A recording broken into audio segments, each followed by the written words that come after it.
Hello and welcome back to Eurofootball Daily, where today we're looking at Antonio Conte's Inter Milan and how the Nerazzurri can make the step up from Serie A heavyweights to Champions League contenders. It's important firstly to acknowledge just how much progress Inter have made since bringing Conte back to Italy last summer. The club is coming off a 4th place finish under Luciano Spalletti, their 3rd such result in 4 seasons, but had not finished higher than that since they took 2nd spot in 2010-11, the season after winning the treble under Jose Mourinho. In the intervening time, their average placement was 6th, and as a result they had seen 9 different managers in 8 years, with top coaches like Spalletti, Roberto Mancini, and even current Atalanta boss Gianpiero Gasperini failing to right the ship. Fortunately, Conte has a long track record of making an immediate impact. On taking over Juventus in 2011, he took 26 more points in Serie A than the club had managed the previous season, and reduced their league defeats from 10 to 0, taking them from 7th to 1st in 12 months. When he became Chelsea boss in 2016, the improvement was even more dramatic, the Blues making a 43-point jump to go from 10th to title winners. And so far, the signs are good for a 3rd resuscitation. Inter may have been 3rd in Italy when the league was paused in March, but they have 7 more points than at the same stage last season. And while they sit 8 back from Lazio and 9 back from Juve, expected points suggest that's because those clubs have got luckier than the Milan side, with Understat putting the 3 teams within a 1.5 points of each other. But how do they take this foundation to the next level? No more old-timers.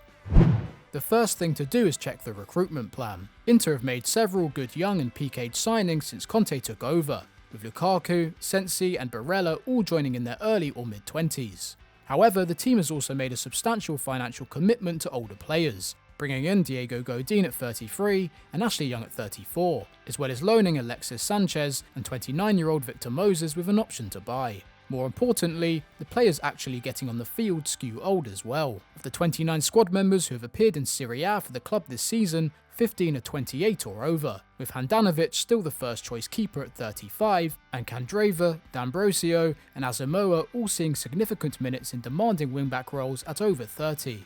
Meanwhile, promising youngsters like Gabigol, Karamu and Lazaro were all shipped out without having had a chance to prove themselves. Of course, Serie A often prolongs the careers of older players, but there are significant risks to relying on these veterans. Firstly, they often command big wages. Secondly, they are more injury prone. And thirdly, you never know when they will suddenly lose the ability to contribute. So when Inter go back into the market for wingbacks this summer, which they definitely should, they'd be wise to pick someone closer to school age than retirement age. A smart target then would be Aaron Martin, a 23-year-old left-back currently featuring in the Bundesliga for Mainz. The Spaniard, who started over Barcelona's Junior Firpo in his country's triumph at the 2019 Under-21 Euros, would adapt nicely to a wing-back role, having appeared at left-back and left midfield for the German side. And he's a solid defender, with around 3 tackles and interceptions a game. But more importantly, he'd add the attacking skill which made Conte sign Ashley Young for Inter and Marcos Alonso for Chelsea. Martin beats his man over once a game, with an exceptional 80% dribble success rate, and ranks 5th among left-backs across Europe's top 5 leagues for creativity, with nearly 2 key passes a match. That's more than Liverpool's Andy Robertson, and crucially, over half of those come from open play, rather than set pieces. He'd also give the Nerazzurri some extra pace on the counter, with the team's only real speedsters, the strike pairing of Lautaro Martinez and Romelu Lukaku. Already linked to Liverpool and Chelsea, Martin would be a coup for Inter and show they can compete with other super clubs, instead of simply picking up their cast-offs. Width. Signing younger wingbacks like Martin would undoubtedly give Inter a new dimension in attack, but it could be worth the team picking up an attacking specialist who can play wide too. Conte's throwback use of 2 strikers often sees Lukaku pull wide in order to isolate fullbacks, but the Belgian does his best work through the middle, and it pays in the Champions League to have an array of weaponry. In domestic play this season, Inter have averaged around 16.5 shots a game, but in Europe that sinks to just 12.5, with Lukaku and Martinez contributing over half of that. Of course, the situation is likely to be helped by the arrival of Christian Eriksen, but Alexis Sanchez has proved ineffective in his limited appearances in Italy, and Conte could do with someone fast, creative and skillful on the bench, who doesn't want to operate in the same zone as the 2 centre-forwards. The perfect player would probably be Norwich's Emiliano Buendia, who pairs exceptional creative stats and an astonishing defensive work rate, but the Argentine is already on the radar of Atletico Madrid and the Premier League's biggest sides, so Inter may have to look elsewhere. A good choice here would be Ferran Torres, who with just 1 year left on his contract is likely to be available for less than half his €100 million buyout clause and is already attracting interest from Borussia Dortmund. Just 20 years old, Torres already boasts close to 100 appearances in La Liga and European competition for Valencia, and this season has 12 goal involvements in domestic play and the Champions League. With 0.4 expected goals and assists per 90, Torres has yet to blossom into a true top-level forward, but he's not far off the 0.5 put up by Marcus Rashford at the same age, or the 0.44 of Raheem Sterling when he was 20. And while reaching out that level remains a long shot, by XG, Torres would rank third in Inter's squad this season, while his 2.2 dribbles a game would be the best mark at the San Siro. And there are plenty of other options if Torres proves out of Conte's reach. A more adventurous and cheaper shout could be Luis Sinisterra, a Colombian who plays across the front line for Feyenoord.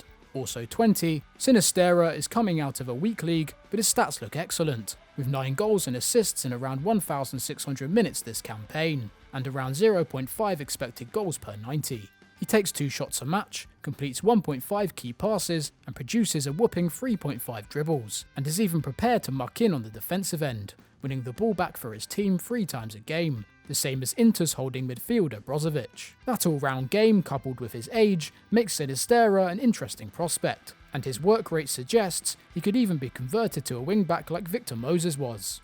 However, diversifying the strike force is the main goal, and with Buendia, Sinisterra or Torres in the side, Conte's men would be better equipped to face the continent's best. Forward depth.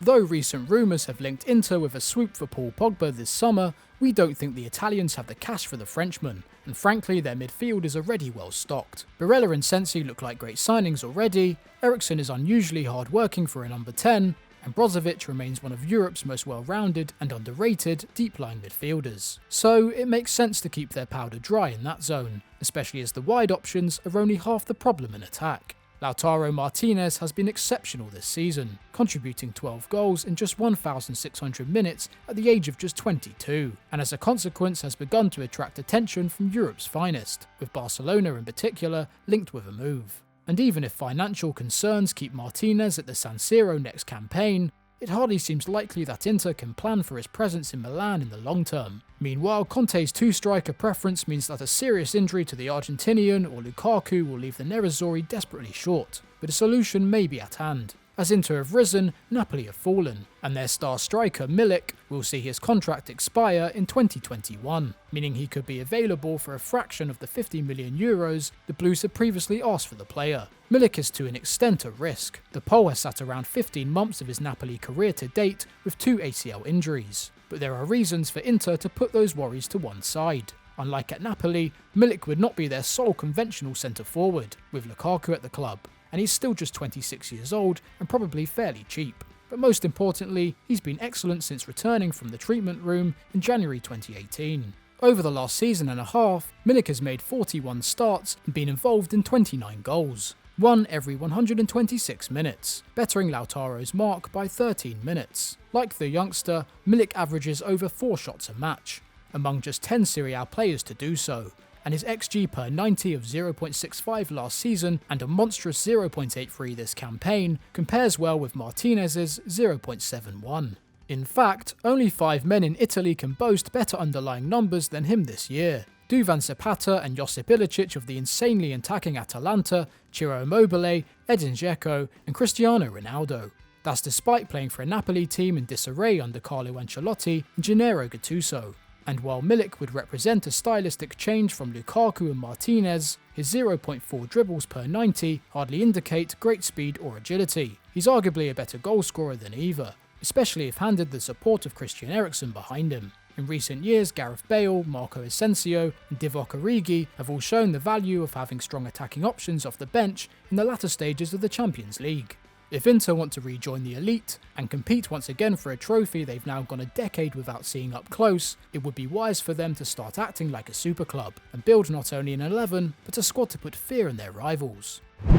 And that's all we have time for today, but what are your thoughts on the video? Can Inter Milan bring back the glory days? Let us know in the comments below. And if you enjoyed this video, please do give it a like and subscribe to the channel for more great content. Bye for now.